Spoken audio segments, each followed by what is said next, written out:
Hello friend, সকাল সকাল আমি মুখে ফেস প্যাক লাগানোর মধ্যে ভিডিওটা শুরু করলাম। কারণ হচ্ছে আজকে আমার মায়ের জন্মদিন, তাই সকাল থেকে আমি রান্নাবান্না করতে বসে গেছি। এখানে অলমোস্ট আমার সব রান্নাবান্না রেডি হয়ে গেছে।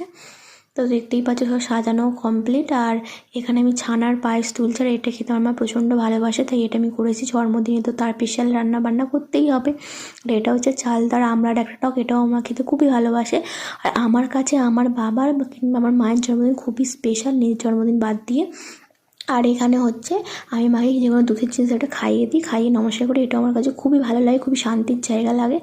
আর এখানে দেখতেই পাচ্ছ ছাদের উপর খাচ্ছে, আমার পিসি আর এসেছিলো, তো বললো ছাদে খাবো, ঠান্ডা কলা পাতা পেতে খুব ভালো লেগেছিলো, খাওয়া দাওয়া মিললো। তারপরে সন্ধ্যেবেলা কেক কাটিং এর পর্ব চলে এলো। কেক ঠেক কাটার পরে তারপরে বাবা মাকে হচ্ছে স্পেশাল বুকে দিয়ে উইশ করেছিল, যেটা আমার মায়ের কাছে ছিল খুবই স্পেশাল। তো এইভাবে জন্মদিনটা কাটলো। টাটা।